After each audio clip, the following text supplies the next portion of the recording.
Olá, estamos iniciando mais um programa Conhecendo o Ministério Público.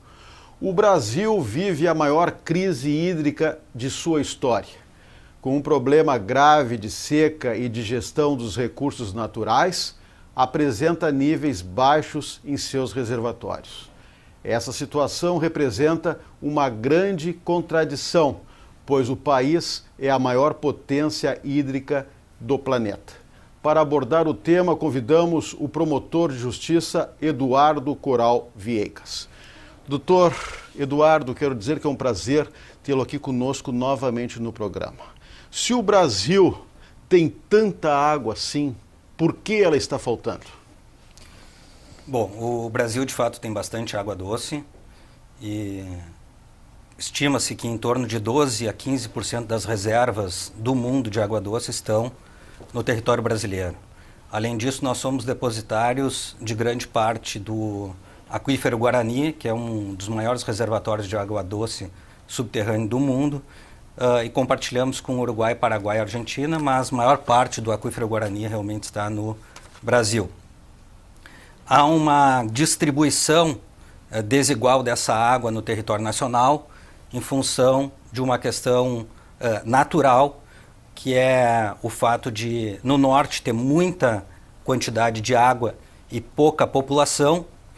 Então, essa população pequena tem um volume muito grande per capita de água, enquanto no nordeste há uma carência de recursos hídricos e uma população sedenta por água.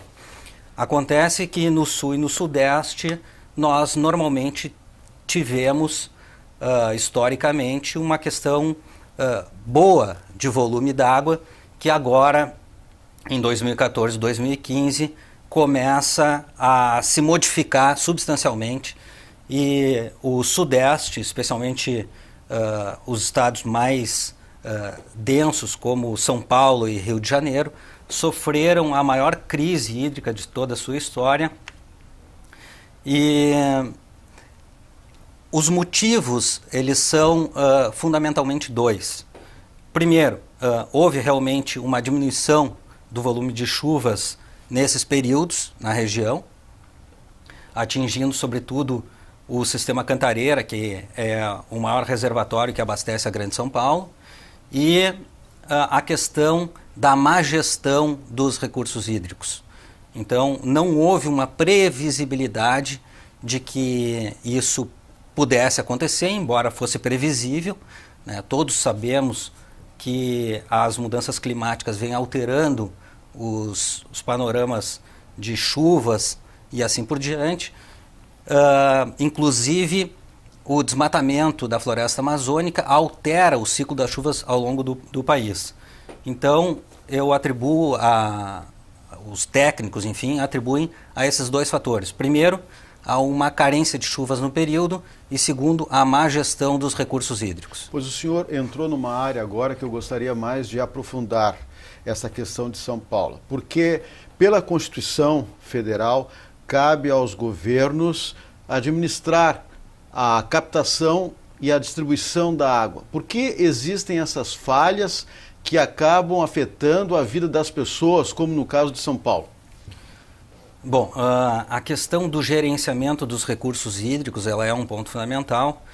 Segundo a Constituição de 88, todas as águas são públicas, justamente para que os governos possam gerenciar essas águas em favor da sociedade. A água é o bem mais importante que existe, porque sem água nós não temos condições de sobrevivência, nem mesmo na produção de alimentos. Aliás, a agricultura consome cerca de 70% das águas aqui no estado do Rio Grande do Sul, por exemplo, e isso se reflete mais ou menos nos mesmos percentuais em nível nacional. Então, quando se fala assim em má gestão, nós podemos exemplificar com o caso do estado do Rio Grande do Sul, em que nós temos a legislação estadual, a Lei das Águas 10.350 de 94, que já tem mais de 20 anos, que prevê alguns instrumentos de gestão da água, como a outorga e a cobrança pela água, e nós não temos implementada, por exemplo, a cobrança pela água. Então, faltando a cobrança pela água, há um desperdício muito grande de água, porque ela continua sendo um recurso gratuito. E tudo que é gratuito, o homem acaba se excedendo no seu uso.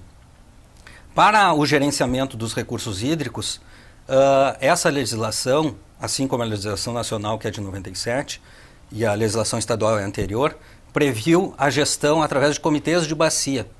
Nós temos 25 comitês de bacia no estado do Rio Grande do Sul, mas esses comitês de bacia, eles deveriam ser assessorados por uma secretaria executiva, que é a Agência de Águas. E essa Agência de Águas é a responsável por fazer a cobrança pela água, além de dar todo o suporte técnico, através de técnicos, para as decisões dos comitês de bacia. Infelizmente, passados 20 anos, nós não temos as agências de água. Então, nós estamos aqui refletindo sobre a situação de São Paulo, do Rio de Janeiro, de Minas Gerais, mas justamente com uma preocupação de que isso não venha a se refletir logo no estado do Rio Grande do Sul por má gestão. Então é um alerta que se dá aí aos governantes que um após o outro ficaram retardando a implementação desse sistema estadual de recursos hídricos para a importância de um gerenciamento adequado das águas. Bom, eu queria frisar aos telespectadores que nós estamos falando aqui com um promotor de justiça que é especialista nesta questão da água. Ele tem 2 obras lançadas. A primeira foi Visão Jurídica da Água, que está aqui. Eu gostaria de mostrar a nossa técnica. E a segunda obra foi sobre a gestão da água, princípios ambientais. Esta última obra que aborda uma série de fatores no que toca à questão da água. E falando em água, Dr. Viegas, agora em março nós comemoramos o Dia Internacional da Água, mas eu creio que essa data serviu mais como uma reflexão sobre o que nós estamos fazendo para defender os recursos hídricos. Inclusive, eu estive observando neste ano um pouco destaque que a imprensa estadual deu para esse dia. E isso reflete justamente o fato de que nós só lembramos da água e de refletir sobre a água quando há algum problema de falta da água, uma catástrofe envolvendo excesso de água, mas em períodos de normalidade, que nós temos que trabalhar a educação pela água, nós não temos essa discussão na sociedade tão presente. Apesar de nós estarmos em um panorama de mudança. Por exemplo, na minha época do colégio, nós não estudávamos a importância do meio ambiente, a importância da água. Hoje eu vejo que as minhas filhas, a Fabiana e a Amanda, têm disciplinas lá, ainda que no ensino fundamental, envolvendo constantemente a importância de se preservar a água, especialmente, vários trabalhinhos envolvendo o tema da água, o meio ambiente. É a mesma coisa, mais ou menos, que a gente vê assim que os nossos filhos já nos avisam, tá faltando pai colocar o cinto de segurança. Os nossos filhos vão nos advertir e já vêm nos advertindo, a torneira está aberta por muito tempo, está tomando banho com tempo demasiado, enfim. Há uma mudança da nova geração, da percepção do consumo de água. Uma outra questão que eu gostaria de colocar, já que estamos falando de gerenciamento, é que ao mesmo tempo em que nós vivemos, digamos assim, uma crise histórica, né, de escassez de água na região sudeste do país, o país é atingido, né, por um desvio de bilhões da Petrobras. Tem como fazer uma relação entre a crise da água e o combate à corrupção? Olha, até a pergunta é bem oportuna, porque no dia 24 de fevereiro deste ano de 2015, a ONU, através do seu Instituto Água, Meio Ambiente e Saúde, lançou no Canadá o resultado de um estudo bastante recente, portanto, envolvendo o tema das águas, e esse estudo aponta um universo determinado de países, que foi objeto da análise do Instituto, e diz que em torno de 30% dos valores destinados ao saneamento eram desviados para a corrupção. Portanto, a corrupção ela é um forte fator negativo em relação à nossa carência de saneamento. E a gente sabe que a falta de saneamento, a falta de fornecimento de água tratada e de tratamento do esgotamento sanitário é causa de doenças e morte. Ora, enquanto o Brasil sofre com a falta de saneamento na maior parte das cidades, sobretudo no tratamento de esgoto, e esse esgoto poluído volta para o meio ambiente, e a gente acaba consumindo essa água contaminada ou tendo acesso a ela, e aí enchendo os hospitais e assim por diante, nós temos o desvio de bilhões de reais, não apenas na Petrobras, mas em vários segmentos, o que é para nós uma grande vergonha. Então, não nos falta recursos para investir em água e, consequentemente, em saúde. O que nos falta é realmente vergonha na cara e aplicar os recursos existentes no local que realmente é uma demanda social. E há como se atribuir à crise econômica que se vivencia a seca que existe e que atinge mais duramente a região sudeste do país? Não há como atribuir porque essa seca ela deveria ter sido gerenciada. Por exemplo, neste livro, o Visão Jurídica da Água, ele tem mais de 10 anos, nós já analisávamos estudos que diziam que logo a seguir haveria uma crise, etc. Então, isso tudo é previsível. Nós sabemos que a crise da água ela vai cada vez mais ser uma constante. Então, nós não podemos atribuir ao ambiente, ao meio ambiente, o fator assim responsável pela crise econômica, né? Há muita poluição dos nossos mananciais e principalmente desmatamentos, como acontece na Amazônia. E isso, sem sombra de dúvida, prejudica o determinado ciclo de chuvas. Com certeza. O ciclo de chuvas, ele não é...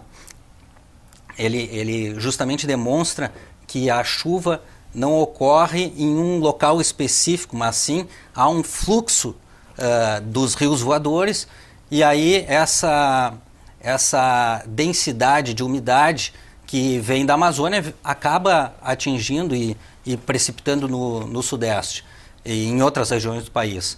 Com o desmatamento da floresta amazônica, há uma interferência humana que acaba modificando essa sistemática. Livros como Teia da Vida, de Fritjof Capra, demonstra a inter-relação entre todos os elementos da natureza. No momento em que a gente mexe em um elemento, vai atingir outro. Então, não é a natureza que está mal, é o homem que está atingindo, agredindo a natureza, e ela responde, como a terceira lei de Newton nos demonstra, a lei da ação e reação. Nós estamos apenas recebendo tudo aquilo que nós plantamos, nós cultivamos.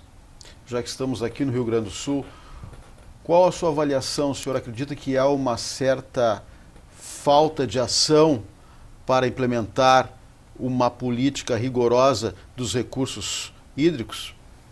Com certeza, nós temos uma legislação muito boa, mas não adianta os direitos fundamentais serem garantidos pela legislação.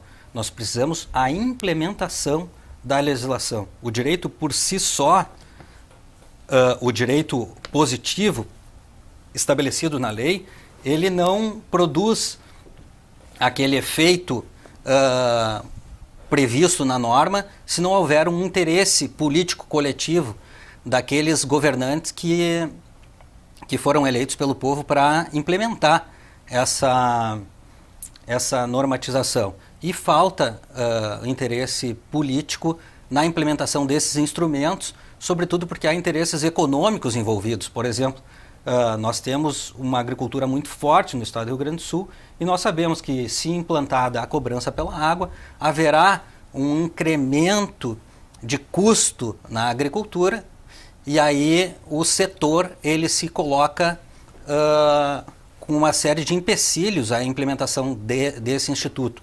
Por exemplo, São Paulo e Rio de Janeiro já tem a cobrança pela água há bastante tempo. Não é que esses recursos da cobrança pela água, eles vão solucionar o problema do saneamento, né? Mas eles vão frear aquele desperdício. Por exemplo, na nossa casa, enquanto a água tinha um preço muito baixo, a gente acabava excedendo. Na medida em que a conta se eleva, naturalmente a gente acaba consumindo menos. Só que hoje em dia a indústria, a agricultura captam diretamente e normalmente, né, a água dos mananciais gratuitamente, de forma gratuita. E aí, como é gratuito, acaba não desenvolvendo técnicas que economizem água. Então, a agricultura ela pode usar muito menos água para produzir o alimento, mas ela não é estimulada a isso porque a água é gratuita. E o Ministério Público Gaúcho, como vem trabalhando para garantir a proteção desses recursos hídricos? Eu tive lendo recentemente que uma das medidas adotadas pelo governo de São Paulo, em função dessa crise, foi instituir um projeto, um programa de reflorestamento das matas ciliares. Porque a mata ciliar, ela é aquela mata que vem costeando os mananciais e que protege os rios, protege as encostas e que aí permite que a água floresça, né? E a água, o rio mantém o seu curso. E no estado do Rio Grande do Sul, nós viemos trabalhando há muito tempo, por exemplo, na preservação das matas ciliares. Por que matas ciliares? Porque, a exemplo dos cílios dos olhos, se nós tirarmos os cílios, o olho seca. E se nós tirarmos a mata ciliar, o rio acaba sendo diretamente atingido.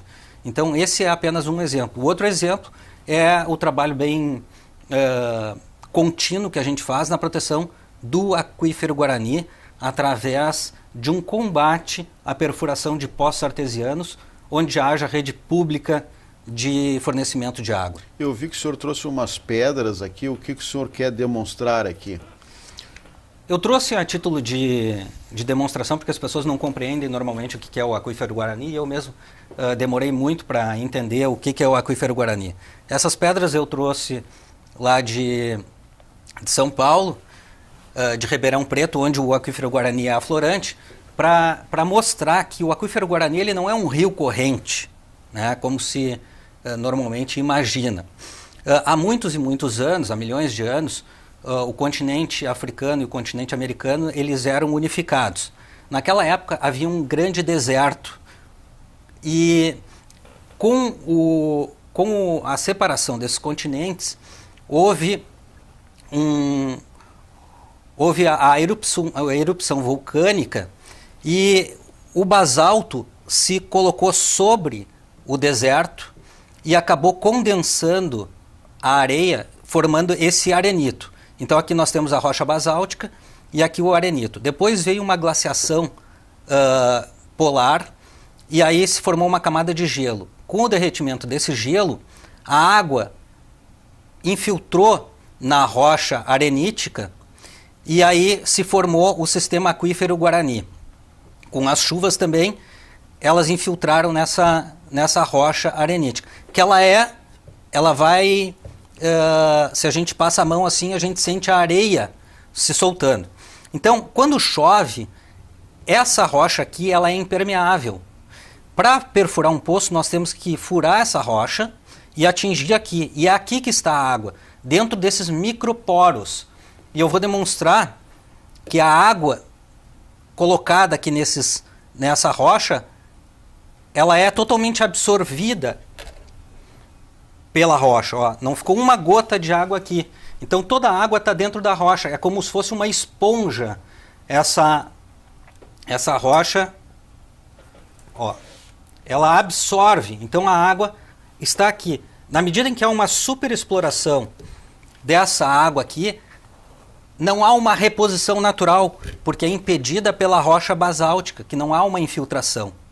Então essa rocha é impermeável. E essa aqui é que nos abastece da água. O problema é que uma vez contaminado o aquífero Guarani, não se tem como descontaminar. Não é como os rios superficiais, que se tu deixar de poluir, ele se regenera. Na água subterrânea é diferente. Acontece na Coreia do Sul, essa semana, o 7º Fórum Internacional da Água. Acredito que até o próximo será aqui no Brasil, não me lembro em que cidade. Mas uma das constatações deste fórum é de que as cidades precisam se modernizarem, precisam de planejamento de gestão. O que o senhor diz sobre isso? Então, até um determinado momento recente, a maior parte da população brasileira e até mundial estava localizada na região, na área rural. E aí, em determinado momento, houve uma migração para a área urbana. Com isso, houve uma impermeabilização do solo dessas áreas urbanas, que não permitem mais a infiltração da água. Nós formamos grandes locais de poluição que impedem, muitas vezes, a precipitação da chuva e uma grande demanda de água por essa população urbana, que, de outro lado, produz uma grande quantidade de esgotamento sanitário. Há uma necessidade de atendimento dessa demanda crescente. A Terra, ela está no seu limite. Nós, em 1800, éramos 1 bilhão de pessoas. Na Eco 92, nós éramos 5 bilhões e meio de pessoas. Passados pouco mais de 20 anos, nós somos 7 bilhões de pessoas consumindo o mesmo volume hídrico, que não se modifica. Então há uma grande demanda de água, e essa água cada vez é em menor quantidade por pessoa e mais poluída. E há, inclusive, nos centros urbanos, uma exploração de poços artesianos. Que é uma atividade muito perigosa, porque nós não sabemos, as pessoas não sabem a qualidade dessas águas. Normalmente a pessoa pega a água do poço artesiano, leva para um laboratório, ou mesmo a empresa perfuradora apresenta um laudo dizendo, essa água não tem coliformes fecais totais, ou seja, não tem bactérias, e ela considera a água como de qualidade. Porém, não é analisada toda a tabela periódica, porque isso é muito caro, e só as companhias de abastecimento podem fazer isso, para verificar se tem metais pesados, se tem excesso de sais e tal, que vai atingir futuramente a saúde do ser humano. Nós estamos chegando ao final do nosso programa, Dr. Viegas, mas o senhor ainda tem 1 minutinho para as suas considerações finais. O Brasil é um país que tem como matriz energética a água, porque a nossa energia é produzida cerca de 75% através das usinas hidrelétricas. Na medida em que falta água, como faltou agora no Sudeste, nós vamos ter uma carência de energia e os apagões voltarão. Então, uma coisa reflete na outra. Na medida em que falta água, falta energia. Na medida em que falta energia, a cidade para. As pessoas passam a viver sem dignidade, porque sem água elas não conseguem tomar banho, sem energia elas não conseguem ter luz, enfim, fazer aquilo que é o básico do cotidiano, lavar a louça, dar descarga e assim por diante. Então falta a dignidade. E do ponto de vista da economia, faltando água, falta energia, a indústria para. Sem energia, a indústria para. Parando a indústria, a economia entra em colapso, as pessoas perdem os seus empregos, perdem a capacidade de compra, e aí tudo que a gente veio construindo de crescimento da sociedade, de distribuição de renda ao longo dos últimos anos, acaba tendo um decréscimo muito grande. Então, fica o alerta para os governos da importância de preservar os recursos hídricos diretamente ou através da preservação das florestas e assim por diante, mas a você que está em casa, se puder adotar medidas práticas no seu dia a dia para consumir menos água, que o faça desde logo, como, por exemplo, tomando banhos mais rápidos. Ok, promotor de justiça Eduardo Coral Viegas. Mais uma vez, obrigado pela sua participação no programa, a sua gentileza em aceitar o nosso convite. Obrigado. Se você tem críticas, sugestões, mande um e-mail. Mande um e-mail para o endereço eletrônico que está na tela. Lembramos também que esse quadro está disponível no YouTube. Na próxima semana voltaremos com mais um programa de interesse da sociedade, Conhecendo o Ministério Público. Até lá!